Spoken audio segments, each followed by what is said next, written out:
할렐루야. 오늘 본문의 제목을 한번 고백합시다. 내가 그니라. 내가 그니라. 여기 범인이 누구야? 나와. 그러면 스스로 전대요 이럴 사람이 별로 없죠. 숨어서 안 잡히려고 이렇게 인간의 죄성을 가진 인간의 모습이죠.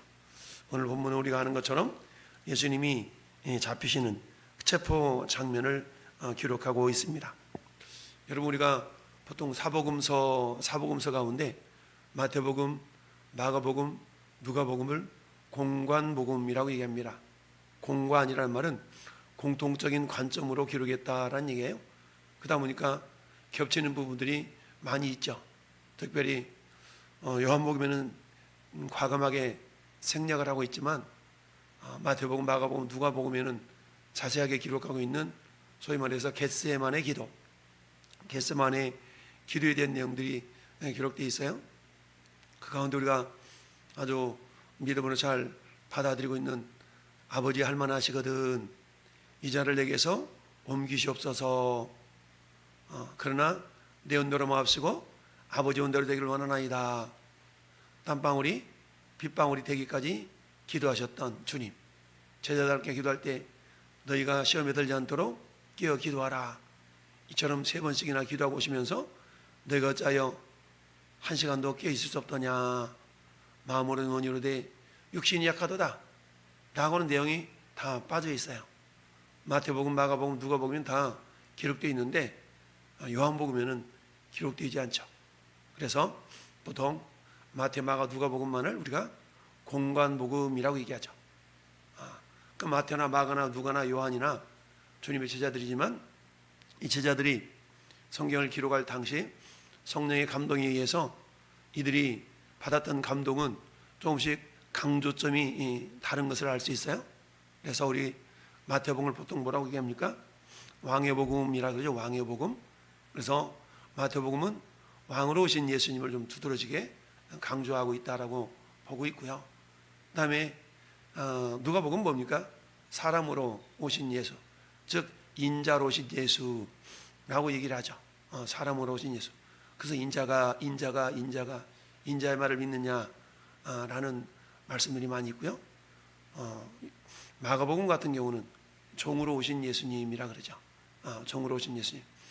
그래서 이 마가복음 10장 45절도 인자에 온 것은 섬김을 받으려 함이 아니라 도리어 섬기려 하고 많은 사람을 위하여 자기 목숨을 오히려 주시려고 대속물로 주시게 합니다라고 종으로 오신 예수님.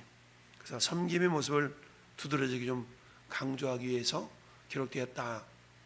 그 반면에 요한복음은 뭐예요? 요한복음은 승리하신 예수님.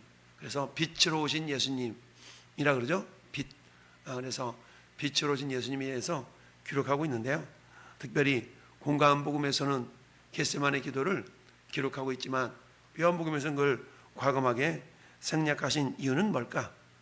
마가, 누가, 요한에는 예수님의 인간적인 모습을 두드러지게 강조했던 반면에 요한복음은 승리자의 모습, 승리하신 예수님, 즉 성자 예수 그리스도께서 성부 아버지 하나님의 뜻을 온전하게 용감하고도 당당하게 그리고 자발적으로 그 뜻을 쫓아 준행하는 그 모습을 강조하시기 위해서 겟세마네 기도를 생략하셨다라고 우리가 볼 수가 있습니다. 자, 우리는 17장의 기도가 대제사장적 기도다라고 그랬죠. 그래서 자신을 위한 기도, 제자들을 위한 기도, 미래의 성도들을 위한 기도라고 말씀했어요. 그래서 자신을 위한 기도는 나를 도와주세요, 어떻게 해주세요, 이런 기도가 아니라 아버지 하나님을 영화롭게 할 수 있게 해달라고 이렇게 기도하셨어요. 그 핵심은 영광과 그리고 영생에 대한 부분이었다라고 말씀하고 있습니다. 그리고 이제 제자들과 미래의 성도들을 위한 기도는 특별히 하나 되게 하는, 하나 됐으면 좋겠다, 하나 되게. 마귀는 서로 나누는 자, 디아블로스, 나누는 자, 이간질 나는 자라 그랬죠. 이와 반면에 성령님은 하나 되게 하시는 영이라고 그랬어요. 그래서 평안에 매는 줄로 성령이 하나 되게 하신 것을 힘써 지키라. 그래서 거듭 모이기를 피하는 어떤 사람들의 습관과 같이 하지 말라. 꼭 뭐 해야 돼? 꼭 뭐 해야 돼? 이런 말도 하는 사람들은 결국 성령의 뜻을 온전하게 이해하지 못하는 자들이란 얘기죠. 그래서 모이면 기도하고 흩어지면 전도하고 이런 모습들이 초대교회의 모습이었다는 것을 우리가 알 수 있습니다. 자, 이처럼 우리가 17장에 주님이 기도를 대제사장적 기도를 하신 이후에 이 말씀이 1절에 나타나 있죠. 예수께서 이 말씀을 하시고 제자들과 함께 기드론 시내 건너편으로 가시니, 기드론 시내 건너편이 어디예요? 그곳에 동산이 있는데, 이 동산 어떤 동산? 겟세마네 동산이에요. 동산이 있는데 제자들과 함께 들어가시니라 라고 말씀하고 있습니다. 여러분, 자, 이 겟세마네는 이미 예수님께서 여러 번 말씀하신 것처럼 내가 고난을 당해야 된다, 내가 죽어야 된다 라는 그런 말씀을 하셨고, 이제 겟세마네에서 그 일을 당해야 될 것을 제자들도 어느 정도 알고 있는 상황이에요. 그럼에도 불구하고 1절 하반절에 제자들과 함께 들어가시니라 라고 말씀하고 있어요. 그러면서 그곳에 주님이 시험에 들지 않도록 나와 함께 깨어 기도하자 라는 그 겟세마네 기도가 있었던 것이죠. 그렇다면 우리가 알 수 있는 것은 뭡니까? 어디든지 주님이 가시는 곳에는 나도 가리라 라는 그런 믿음의 자세들이 우리에게 필요합니다. 여러분 앞에서 요한복음 13장 37절에 베드로가 그러잖아요. 주님, 나 주님 죽는 데까지 따라갈랍니다 라고 할 정도까지 어디든지 주님과 함께 하겠다는 그런 결연한 의지들이 있었어요. 물론 성령님이 그들 가운데 계시지 않았기 때문에 그들 인간적인 마음이었지만 그 마음만큼은 순수했다라고 그 당시에 말씀을 드렸는데요. 그러나 주님은 어때요? 그랬던 베드로를 할지라도 닭이 울기 전에 나를 3번 부인하리라 라는 말씀으로 베드로가 굉장히 낙심하게 했던, 베드로를 낙심하게 했던 그런 내용이 요한복음 13장에 있었던 걸 보게 됩니다. 자, 그렇지만 우리는 어때요?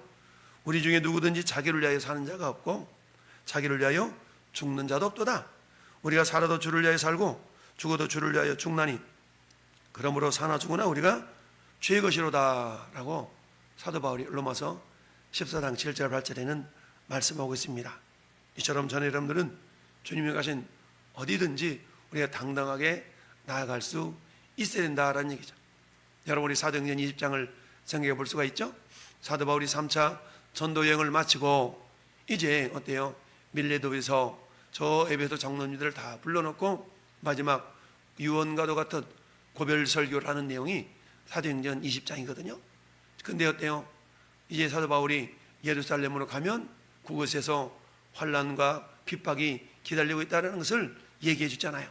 그러니까 뭐예요? 선생님 가시면 안 됩니다. 가시면 안 됩니다. 그럼에도 불구하고 사도 바울이 했던 유명한 말씀, 나의 달려갈 길과 주 예수께 받은 사명, 은혜 복음을 증언하는 일을 마치라면 나의 목숨조차도 나는 귀한 것을 여기지 않겠다 라고 고난을 외면하지 않는 그런 믿음의 모습을 보게 됩니다. 자, 이러면서 당당하게 고난을 이렇게 맞서고 있는 주님 모습을 볼 수가 있는데요. 그곳에 누가 같이 가고 있다? 제자들이 같이 가고 있다라는 얘기입니다. 그것은 가끔 예수께서 제자들과 함께 제자들과 모이시는 곳이므로 예수를 파는 유다도 그것을 알더라. 유다도 알았다는 얘기입니다. 그러니까 아셨음에도 불구하고 굳이 어때요? 그곳을 가셨다라는 얘기는 뭡니까? 이제 예수님이 유다에게 팔림을 당할 때가 되었다라는 것을 암묵적으로 드러내고 있는 장면입니다. 예수를 파는 유다도 그것을 알더라. 그러니까 어때요? 유다가 군대와 제사장들과 대제사장들과 바리새인들에게서 얻은 아랫사람들을 데리고, 아랫사람 하속을 데리고 등과 횃불과 무기를 가지고 그리로 왔다. 그러자 예수님께서 그 당할 일을 아시고 이제 주님은 어때요? 당신 십자가에 못 박여 죽으셔야 될 때가 다가온 줄을 아셨다라는 얘기입니다. 그러면서 너희가 누구를 찾느냐? 보통 사람 같으면 나는 아니야 라고 외면하고 사실을 숨길 터인데 주님은 그렇지 않았다. 나사렛 예수를 찾는다 그랬더니 이르시되 내가 그니라. 3번씩이나 내가 그니라 라고 말씀하고 있는 것을 보게 됩니다. 내가 그다, 내가 그니라 라는 이 한마디 속에는 예수님의 당당함이 담겨져 있습니다. 아버지 뜻을 당당하게 이루어 가시겠다라는 얘기입니다. 여러분, 우리가 복음을 전하다 보면 어때요? 괜시리 듣기 싫은 소리를 들어야 될 때가 있거든요. 그러다 보니까 어때요? 우리는 나는 그리스도인입니다, I am a Christian, 나는 예수 믿는 사람입니다 라는 것을 당당하게 드러내지 못하는 경향들이 있더라라는 얘기예요.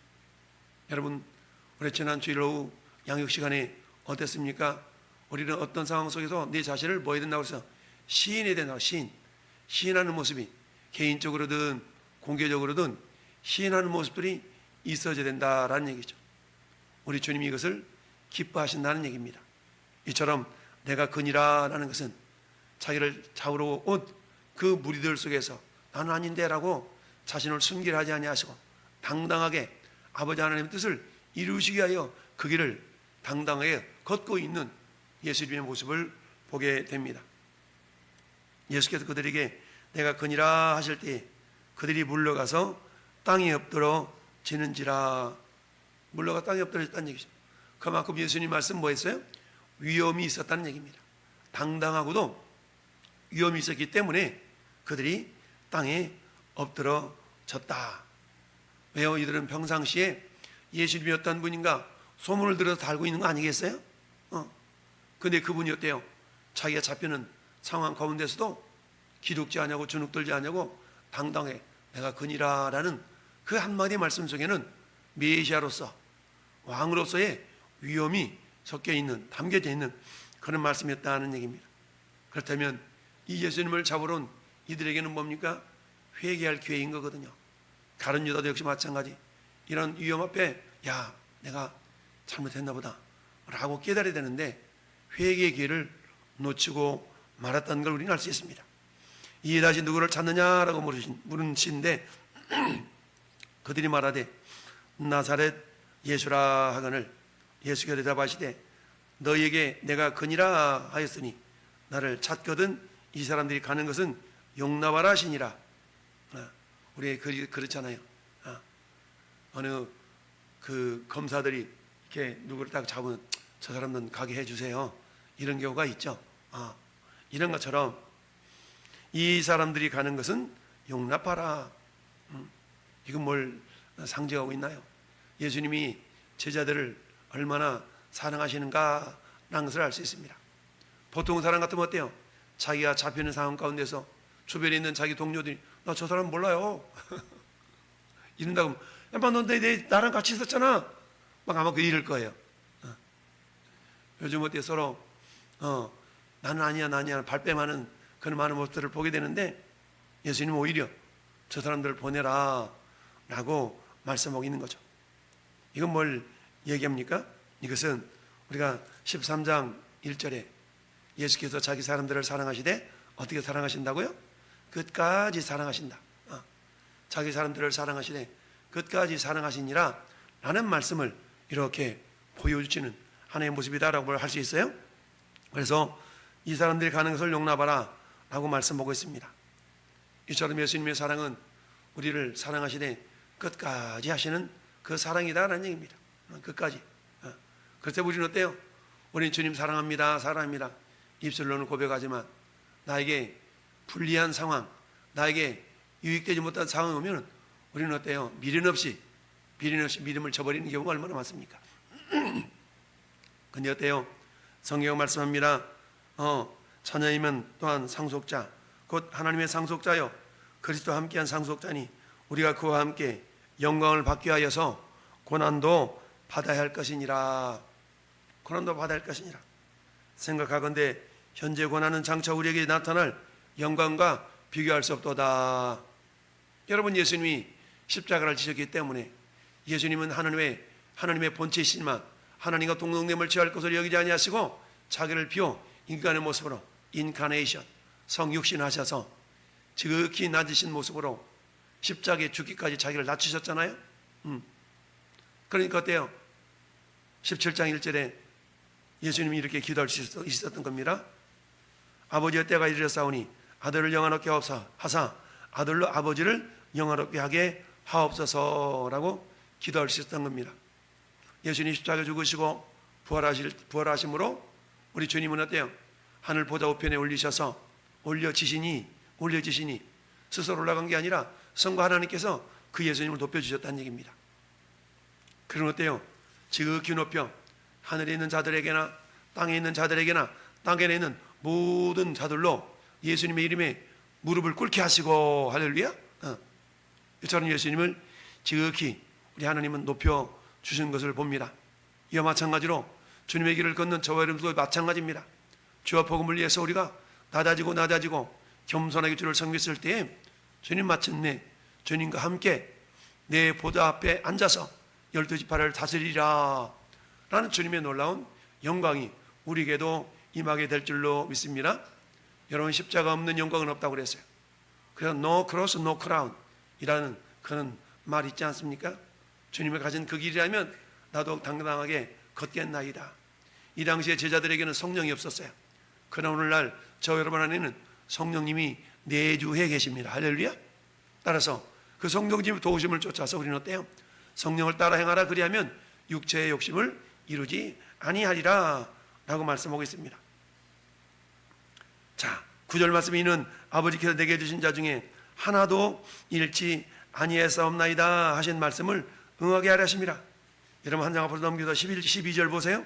17장 12절 시작. 내가 그들과 함께 있을 때에 내게 주신 아버지 이름으로 그들을 보존하고 지켰나이다. 그 중에 하나도 멸망하지 않고 다만 멸망한 자식뿐이오니 이는 성경을 응하게 함이니라. 오늘 9절에 하나도 내게 주신 자 중에서 하나도 잃지 아니하였사옵나이다. 누구는 빼고 멸망의 자식은 빼고 하는 그 말씀을 응하게 하려 함이라라. 이것을 위하여 뭐라고요? 저자들은 가도록 내버려둬 라고 말씀하셨다라는 이야기입니다. 그렇습니다.